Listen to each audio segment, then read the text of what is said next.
বিরতির পর স্বাগত। দিল্লির মুখ্যমন্ত্রী অরবিন্দ কেজরিওয়ালের গ্রেফতারের পর আজ সকালে বাংলার বিভিন্ন জায়গায় ইডির হানা। একাধিক ব্যবসায়ী মন্ত্রী তাবর তাবর তৃণমূল নেতৃত্বদের বাড়িতে চলছে ইডির হানা। ফিরহাদ হাকিমের জেলার এক ব্যবসায়ীর বাড়িতে চলছে ইডির হানা। তৎসঙ্গে ইডির তল্লাশি চলছে বাংলার মন্ত্রী চন্দ্রনাথ সিনহার বাড়িতে।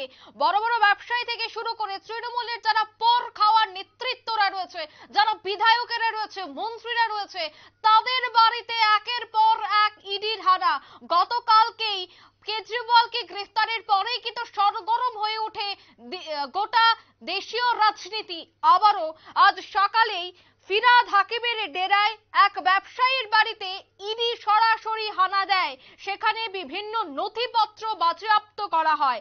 সাত সকাল থেকেই কিন্তু দেখা গেছে ইডির হানা, তল্লাশি চলছে এক ব্যবসায়ীর বাড়ি সহ কলকাতার একাধিক জায়গায়। শুক্রবার একাধিক দলে বিভক্ত হয়ে কলকাতার বিভিন্ন জায়গায় পৌঁছে গিয়েছে ইডির আধিকারিকরা। সঙ্গে আছেন কেন্দ্রীয় বাহিনীর জওয়ানরা। নিরাপত্তার জন্যই জওয়ানদেরকে মোতায়েন করা হয়েছে। এছাড়া 158 পেয়ারি মোহন রায় রোডে চেতলা বিশ্বরূপ বসু পেশায় পরিবহন ব্যবসায়ী, ওনার বাড়িতেও ইতিমধ্যেই ইডির হানা। জানা গেছে নিয়োগ দুর্নীতির টাকা কিভাবে, কোথায়, কার কার কাছে পৌঁছে গেছে তা তদন্ত করতেই এই তল্লাশি ইডির। ইডি সূত্রে আরো খবর যে চেতলা লেক টাউন সহ মোট তিন জায়গায় চলছে ইডির হানা। লেক টাউনে এক ব্যবসায়ীর বাড়িতেও শুক্রবার সকালে পৌঁছে গেছে ইডি। যে ছবি আপনারা সরাসরি নিউজ ভ্যানগার্ডের পর্দায় এক্সক্লুসিভ দেখতে পাচ্ছেন। একেবারে সকাল 7টার আগেই ইডির আধিকারিকরা ছুটে যান এবং ইডির আধিকারিকরা বরাত কলোনির একটি আবাসনের ব্যবসায়ীর ফ্ল্যাটে পৌঁছে যান এবং বাইরে আরো 3টি জায়গায় ইডির অভিযান চলছে বলে ইতিমধ্যেই ইডি সূত্রে আমরা খবর পাচ্ছি। বাংলার মন্ত্রী থেকে শুরু করে বিধায়ক প্রত্যেকের বাড়িতে চলছে ইডির তল্লাশি। সাত সকালে মন্ত্রী চন্দ্রনাথ সিনহার বাড়িতেও চলছে ইডির তল্লাশি। আপনারা সেই এক্সক্লুসিভ ছবি দেখতে পাচ্ছেন। মন্ত্রী চন্দ্রনাথ সিনহা, সেই মন্ত্রী চন্দ্রনাথ সিনহার বাড়িতে সরাসরি ইডি আজ সকালেই প্রবেশ করে সেখানে গিয়েই বিভিন্ন নথিপত্র বাজেয়াপ্ত করেছে। সেই ছবিও আমরা আপনাদের সামনে তুলে ধরবো যে কিভাবে সকালে ইডি মন্ত্রীর বাড়িতে যায়, কিভাবে জোর জিজ্ঞাসাবাদ চলায়, সেই ছবি আপনারা দেখতে পাচ্ছেন। নিরাপত্তার জন্য আধা সামরিক বাহিনী মোতায়েন করা হয়েছে যাতে কোনো ধরনের অপ্রীতিকর ঘটনা না ঘটে। কেননা কলকাতার বুকে এর আগেও দেখা গেছে ইডির তল্লাশিতে একাধিকবার আহত হতে হয়েছে বা বিপাকের মুখে পড়তে হয়েছে ইডিকে। তাই এই ধরনের ঘটনা যেন না ঘটে তার জন্য আধা সামরিক বাহিনী মোতায়েন করা হয়েছে। ইতিমধ্যে জোর তল্লাশি চলছে। কিভাবে গোটা বিষয়টিকে ট্যাকেল করা যায় তার জন্য কিন্তু কেন্দ্রীয় বাহিনী ইতিমধ্যেই মোতায়েন করা হয়েছে। মন্ত্রী থেকে বিধায়ক প্রত্যেকের বাড়িতেই চলছে ইডির তল্লাশি। কাল থেকেই যখন এক প্রকার দেশীয় রাজনীতি সরগরম কেজরিওয়ালকে নিয়ে ইতিমধ্যেই বিভিন্ন জায়গা থেকে, বিভিন্ন মহল থেকে নানা প্রশ্ন, তৎসঙ্গে একেবারে লোকসভার প্রাক মুহূর্তে দেশের রাজধানী দিল্লির মুখ্যমন্ত্রী অরবিন্দ কেজরিওয়াল গ্রেফতার। তারপরে বাংলা থেকে আজ সকালে ঠিক এই ছবি উঠে আসছে যা আপনারা নিউজ ভ্যানগার্ডের পর্দায় দেখতে পাচ্ছেন। সেই বিষয়টা নিয়ে আমি বিস্তারিত জানবো। টেলিফোন লাইনে সরাসরি যুক্ত হয়ে গেছে পশ্চিমবঙ্গ থেকে প্রতিনিধি অঞ্জন শুকুল। অঞ্জন বাবু, চেতলা সহ একাধিক জায়গায় ব্যবসায়ীর বাড়িতে ইডির হানা, তৎসঙ্গে মন্ত্রীর বাড়িতেও সরাসরি ইডি প্রবেশ করে একাধিক নথিপত্র বাজেয়াপ্ত করেছে, কি খবর পাচ্ছ? দেখো, রাজ্যের আরো এক মন্ত্রীর বাড়িতে ইডির হানা। মন্ত্রীর বোলপুরের বাড়িতে সকাল সকাল ইডির আধিকারিকরা পৌঁছে গিয়েছেন। আমরা যেটা জানতে পেরেছি, শিক্ষক দুর্নীতির তদন্তে হানা বলে জানা গেছে। রাজ্যের ক্ষুদ্র মাঝারি শিল্পমন্ত্রীর বাড়িতে সকাল থেকে চলছে ইডির তল্লাশি। মন্ত্রীর বোলপুরের বাড়িতে সকাল থেকে ইডি আধিকারিকরা পৌঁছে গেছেন, সঙ্গে পৌঁছেছে বিশাল সেনাবাহিনী। শিক্ষক দুর্নীতি তদন্তে হানা বলে জানা গেছে। মন্ত্রী চন্দ্রনাথ সিনহার বাড়িতে ইডি সকাল থেকে তল্লাশি করছে। বাড়িটা ঘিরে রেখেছে কেন্দ্র বাহিনী। প্রচুর পরিমাণে নথি পাওয়া গিয়েছে বলে আমরা জানতে পেরেছি, যদিও মন্ত্রী বাড়িতে নেই বলে জানা গিয়েছে। অন্যদিকে সকাল থেকেই ফের অভিযানে ইডি তল্লাশি চলছে। অঞ্জন বাবু, আমরা তো এর আগেও দেখেছি অনুব্রত মণ্ডলকে একাধিক অভিযোগে ওনাকে গ্রেফতার করা হয়েছে, কিন্তু প্রত্যেকেরই জানা যে অনুব্রত মণ্ডলের ঘনিষ্ঠ হচ্ছে মন্ত্রী চন্দ্র সিনহা। তো সেই জায়গায় চন্দ্রনাথ সিনহার বাড়িতে ইডির তল্লাশি, কি মনে হয় ওনাকেও গ্রেফতার করা হতে পারে? অবশ্যই। দেখো, এর আগেও কিন্তু ইডি ওর বাড়িতে হানা দিয়েছিল এবং তদন্ত করেছিল। তখন তিনি কিন্তু বিভিন্ন আছিলায় অনেক কিছু এড়িয়ে গিয়েছিলেন এবং প্রসূন্ন রায়, যে প্রসূন্ন রায় হচ্ছে শিক্ষক দুর্নীতির সাথে মূলভাবে যুক্ত, তার মিডিল অর্ডার হিসেবে কাজ করতেন এই চন্দ্রচূড় অর্থাৎ পশ্চিমবঙ্গ রাজ্য সরকারের মন্ত্রী। সেই জন্যই তার বাড়িতে আজ সকাল থেকে ইডি তল্লাশি শুরু করেছে। যদিও আমরা যেটা জানতে পেরেছি, ইডির আধিকারিকরা আজ আসবেন বা বোলপুরের বাড়িতে পৌঁছাবেন, তার আগেই কিন্তু চন্দ্রবাবু কিন্তু বাড়ি থেকে নিরুদ্দেশ হয়ে গিয়েছেন।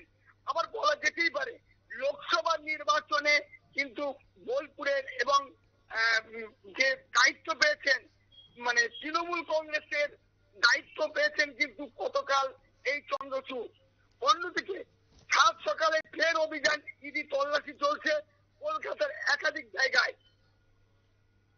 ইডি আধিকারিকরা পৌঁছে গিয়েছেন, সঙ্গে নিয়ে গিয়েছেন প্রচুর পরিমাণে কেন্দ্রীয় বাহিনী। 178 পিয়ারি মোহন রায় রোড, কেতলা বিশ্বরূপ বসু, পেশায় তিনি একজন পরিবহন ব্যবসায়ী। নিয়োগ দুর্নীতির টাকা কোথায় গিয়েছে, কার কার কাছে গিয়েছে তা তদন্ত করে দেখছে ইডি আধিকারিকরা। বিশ্বনাথ বাবু পেশায় একজন HRDC কর্মরত, তিনি সেখানকার অস্থায়ী কর্মী ছিলেন। আমরা যেটা জানতে পেরেছি, তিনি শিক্ষক নিয়োগ দুর্নীতির মিডল ম্যান হিসাবে প্রসূন্ন ঘনিষ্ঠ ছিলেন। প্রসূন্নকে গাড়ি সাপ্লাই করতেন এই ব্যবসায়ী বলে আমরা জানতে পেরেছি। আরো একটা তাৎপর্য খবর রয়েছে আমাদের কাছে, যেটা মন্ত্রী অরূপ বিশ্বাসের ভাই অরূপ বিশ্বাসের বাড়িতে 54 ঘন্টা ধরে চলছে আয়কর দপ্তরের তল্লাশি। স্বরূপের বিরুদ্ধে আয়কর ফাঁকি দেওয়ার অভিযোগ উঠেছে। যদিও মন্ত্রী অরূপ বিশ্বাসের মুখে রাজনৈতিক প্রতিহিংসা তত্ত্ব, রাজ্যের আরো এক মন্ত্রী চন্দ্রচূড়ের বাড়িতেও তল্লাশি।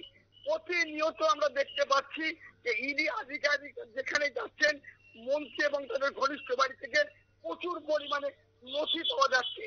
প্রশ্ন হতেই পারে যে লোকসভা নির্বাচনের আগে শাসক দল কিন্তু অনেকটা একঘরে হয়ে গিয়েছে। একদমই। অঞ্জনবাবু, ফিরহাদ হাকিমের বাড়ি থেকে বিশ্বনাথ বসুর বাড়িতে একেবারে ঢিলছোড়া দূরত্বে রয়েছে এবং তাদের একটা ঘনিষ্ঠ বন্ধুত্ব রয়েছে যথেষ্ট। সেক্ষেত্রে এই যে একের পর এক ইডির তল্লাশি বা ফিরহাদ হাকিমের সহ যে ডেরাতে ইতিমধ্যে ইডি তল্লাশি চালাচ্ছে, সেক্ষেত্রে বিপাকে কি পড়তে পারে বিশ্বনাথ বসু? অবশ্যই বিশ্বনাথ বসু বিপদে পড়বে, কারণ তার কাছ থেকে যে সমস্ত নথি পাওয়া গিয়েছে আমরা জানি।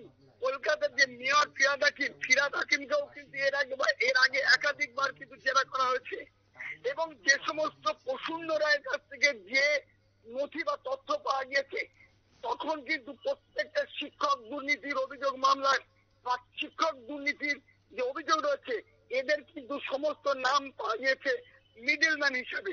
সেই জন্য কিন্তু ইডি আধিকারিকরা ঘড়ি এই মানে কাজটা গুছিয়ে নিতে চেষ্টা করছে, কারা কারা শিক্ষক দুর্নীতির সাথে আরো যুক্ত আছে। একদমই। দুর্নীতি মামলায় তো বাংলার দমকল মন্ত্রীর নামও ইতিমধ্যেই উঠে আসছে, কি খবর পাওয়া যাচ্ছে সেখান থেকে? দেখো, রাজ্যের পুরো প্রশাসনটাই এখন দুর্নীতিগ্রস্ত হয়ে গেছে। বিরোধীরা বলছে এরপরে পশ্চিমবঙ্গ সরকার বলে কিছু থাকবে না, দুর্নীতি সরকার বলে থাকবে। যেহেতু নির্বাচন ঘোষণা হয়ে গেছে, দেখো বিভিন্ন জায়গায় কিন্তু তদন্ত চলছে। আমরা যেটা জানতে পারছি, বিভিন্ন জায়গায় গাড়ি ডাকা চেকিং হচ্ছে। মানে একটা সুখবর দিচ্ছি তোমার কাছে, যে এই 4 দিনে প্রায় 5 কোটি টাকার কাছাকাছি কিন্তু উদ্ধার হয়েছে। সেটা কালো টাকা বলে আমরা জানতে পেরেছি। সেগুলো নির্বাচনে খরচ করবে বলে মানে জড়ো করা হচ্ছিল। এটা হচ্ছে আমাদের নির্বাচন আধিকারিক সূত্রে খবর। একদমই। আরেকটা বিষয় যে পশ্চিমবঙ্গের দমকল মন্ত্রী সুজিত বসুর ওনার আরেক বাড়ি রয়েছে লেক টাউন, সেখানেও আছে ইডির হানা। সেই ইডির হানাতে ইতিমধ্যেই কি বেরিয়ে এসেছে, কি জানতে পারছো? আমরা যেটা জানতে পারছি, প্রচুর পরিমাণে নথি পাওয়া গিয়েছে। সুজিত বসুর বাড়িতে কিছু গোপনীয় জিনিস পাওয়া গিয়েছে এবং এখনো তদন্ত চলছে। যেটা ইডি আধিকারিকরা জানিয়েছেন যে সমস্ত জায়গায় যে সমস্ত নেতা মন্ত্রীরা আছে, প্রত্যেকেই কিন্তু মিডল ম্যান হিসেবে কিন্তু কাজ করেছে, একে অপরের সাথে যুক্ত, এবং যে নথিগুলো পাওয়া গিয়ে তার পরিপ্রেক্ষিতে কিন্তু আজকে সুজিত বসুর বাড়িতেও কিন্তু তল্লাশি চলছে। একদমই। এই যে সকাল থেকে একের পর এক ইডির হানা বাংলায়, সকাল থেকে বলবো না, আমি বলবো গোটা মাস ব্যাপী দেখা যাচ্ছে প্রায় প্রতিদিন ইডি বিভিন্ন জায়গায় এই ধরনের হানা দিচ্ছে। সেক্ষেত্রে তৃণমূল কংগ্রেসের পক্ষ থেকে এখনো পর্যন্ত কোনো ধরনের বক্তব্য উঠে এসেছে? তৃণমূলের পক্ষ থেকে একটাই কথা বলা হচ্ছে যে এটা প্রতিহিংসা, ভোট আসলে এরকম হয়, হ্যাঁ, সেই জন্য এটা করছে, এটা কোনো ব্যাপার না, কোনোভাবে জড়িত নাই। কিন্তু তৃণমূলের যারা সক্রিয় কর্মী তাদের ক্ষেত্রে কিন্তু আমরা যেটা জানতে পারছি, তারা বলছে কোন নেতা মন্ত্রীর বাড়িতে গেলেই যখন এই সমস্ত নথি পাওয়া যাচ্ছে, সুতরাং দুর্নীতি কিন্তু তৃণমূল অস্বীকার করতে পারবে না। একজন বা দুজনের ক্ষেত্রে কিন্তু হতে পারে, কিন্তু প্রতিনিয়ত যেখানে যাচ্ছে সেখানে দুর্নীতির আঁচ পড়ছে, এবং শিক্ষক বলো অন্য চাকরি বলো প্রত্যেকটা দুর্নীতির তথ্য কিন্তু পাচ্ছে। সুতরাং তৃণমূল যে ভোটের আগে অনেকটা বেকায়দায় পড়েছে তার কর্মীদের কাছে, সেটা কিন্তু প্রকাশ্যে আসতে শুরু করেছে। একদমই। ধন্যবাদ অঞ্জন বাবু। পশ্চিমবঙ্গে কোথাও খবর গরু পাচার দুর্নীতি, আবার কোথাও খবর শিক্ষা দুর্নীতি, আবার কোথাও কয়লা দুর্নীতি। একের পর এক দুর্নীতির অভিযোগ কিন্তু বাংলা থেকে উঠে আসছে, উঠে এসেছে দিল্লি থেকেও। নির্বাচনের প্রাক মুহূর্তে একাধিক রাজ্য থেকে একাধিক দুর্নীতির অভিযোগ একেবারে রাজনৈতিক মহলে চর্চার বিষয় হয়ে দাঁড়িয়েছে। বাংলার বহু মন্ত্রী এখনো জেলে রয়েছেন, এবং এই পর্যন্ত ইডি প্রায় 5 থেকে 6 জন মন্ত্রীর বাড়িতে পর্যন্ত হানা দিয়েছে। এখন দেখার যে লোকসভার প্রাক মুহূর্তে আর কজন মন্ত্রী জেলে যাচ্ছে, সেটাই এখন রাজনৈতিক মহলের মূলত বড় প্রশ্ন। নিয়ে নিচ্ছে ছোট্ট একটি বিজ্ঞাপন বিরতি, সঙ্গে থাকুন।